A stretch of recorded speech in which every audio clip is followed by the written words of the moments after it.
और ये साहब मुझे सबसे पहले सर ये बताइए, ये फैसला जो है इसको आप किस तरह से देख रहे हैं, क्योंकि इसमें आज उमर अता बंदयाल साहब ने कहा कि हम जाहिर है हमारे पेश नज़र ये भी है कि हमारी आईनी कानूनी ज्यूरिसडिक्शंस क्या हैं और हमें यह भी देखना है कि इलेक्शन कमीशन भी खुद मुख्तार इदारा है जिसने ये फैसला दिया था और उसके ऊपर बरकरार रखा गया।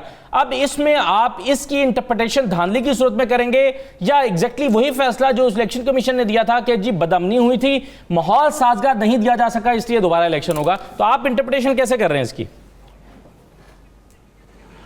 नहीं, इंटरप्रिटेशन तो दूसरी हो नहीं सकती। सियासी तौर पे जो मर्जी इंटरप्रिटेशन करें, पहली बात तो यह है कि किसी जगह अगर इलेक्शन सही तरह मुनक्कद नहीं होता तो ये फेलियर है इलेक्शन कमीशन ऑफ पाकिस्तान का। ठीक, इलेक्शन ना वजीर आला की जिम्मेदारी है, ना वजीर आजम की जिम्मेदारी है, ना अपोजिशन की जिम्मेदारी है। इलेक्शन जो है ये इलेक्शन कमीशन की जिम्मेदारी है। ये तमाम इदारे सर मुआवनत फराहम करते हैं। आज जो वकील थे इलेक्शन कमीशन के मियां अब्दुल रऊफ, उन्होंने कहा था कि तमाम इदारे मुआवनत फराहम करते हैं। सुन ले जी जी सर, सुन लेना।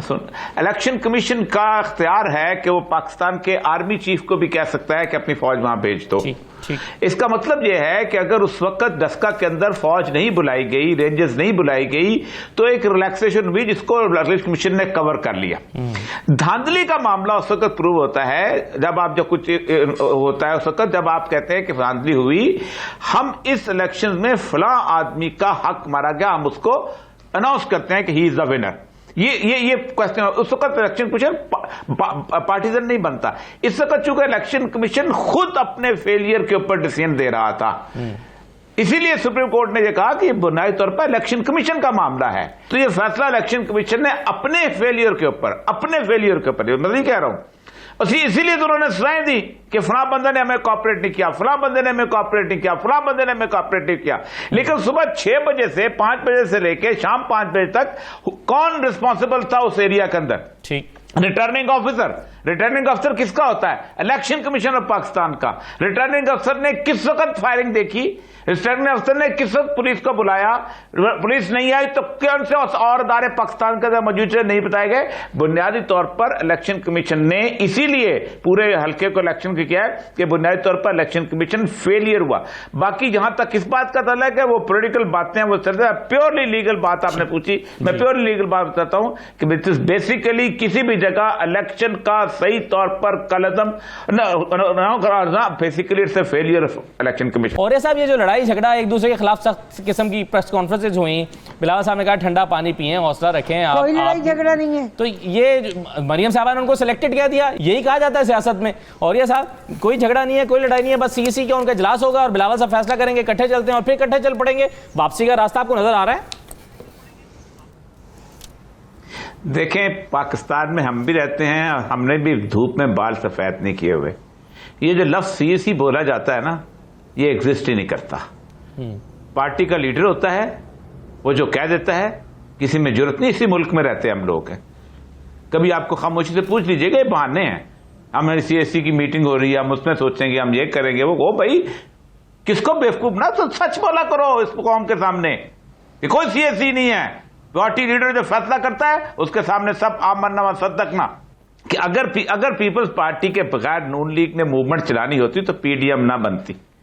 अगर नून लीग के बगैर मौलाना फजल रहमान मूवमेंट चलाने की अहलियत रखते तो ना बनाते। हर एक को पता है कि हमारे पास वर्कर की स्ट्रेंथ कितनी है, हर एक को पता है कि हमारे मार खाने वाले लोग कितने हैं, हर एक को पता है हमारी सड़कों पे आने वाले लोग कितने हैं, हर एक को पता है हमारा कितना हौसला है। और बात तब 11 जमातों की बात करते हैं, 3 जमातें हैं, बाकी जमातों तो आप गिनने ही ना। मतलब आप एएनपी वली खान है और एक एएनपी नून नसीम वली खान ग्रुप भी है, ठीक है। उसके साथ आप देख ले नूरानी ग्रुप के साथ कितने लोग हैं और इनकी असेंबली की स्ट्रेंथ। जमात अहल हदीस में देख लेंगे 3 पार्टियां हैं, पीपल्स पार्टी है, नून लीग है और मौलाना फजल रहमान की पार्टियां। तीनों अलग-अलग अपने आप को तोड़ चुके हैं कि हम अलग मूवमेंट नहीं चला सकते, इसलिए इकट्ठे हुए हैं। और ये इकट्ठे जब होंगे और तब ये मूवमेंट चलेगी, और वो मूवमेंट भी अब 2 महीने में चल के हमने देख ली हुई है। मसला सारा ये है कि पाकिस्तान दुनिया का वाहिद मुल्क है कि जिसके अंदर मार्शल लॉ के खिलाफ भी इत्तेहाद बनता है और जमहूरियत के खिलाफ भी इत्तेहाद बनता है। ये कहीं मैं दुनिया में नहीं देखा। ओ भाई, मसला सारा ये है कि दुनिया में हमेशा कोलिजन गवर्नमेंट होती हैं, गवर्नमेंट कोलिजन होती हैं, अपोजिशन कोलिजन नहीं होती। अपोजिशन हमेशा पार्टी पॉलिटिक्स चलती है। वो कहते हैं अगले 5 साल के लिए हम इलेक्शन लड़ेंगे, हमारा ये एजेंडा है, हम चलेंगे, हम गवर्नमेंट को फेल करेंगे। अवाम की मजबूरी भूल चुके हुए हैं। तौबा तौबा। बिल्कुल सही है। इसमें अब इरशाद साहब, क्या आपके ख्याल में क्या पीपल्स पार्टी के बगैर पीडीएम लॉन्ग मार्च करेगी, और करेगी तो उसका असर क्या होगा? देखें, पीडीएम भी चलेगी, हुकूमत भी चलेगी, और पीडीएम पीपल्स पार्टी के बगैर कुछ नहीं है। और ये सब ठीक कह रहे हैं कि अगर पीपल्स पार्टी के बगैर चलना होता तो ये पीडीएम बनती क्यों? वो मौलाना और जनाब नवाज शरीफ साहब और मुस्लिम लीग चल पड़ते। और पीडीएम चलेगी आसिफ जरदारी साहब और बिलावल भुट्टो की पॉलिसी के मुताबिक। बातें जो भी हों, कहानियाँ जो भी हों, दावे जो भी हों, ऐलानात जो भी हों और धमकियाँ जो भी हों, ये पीडीएम चलेगी।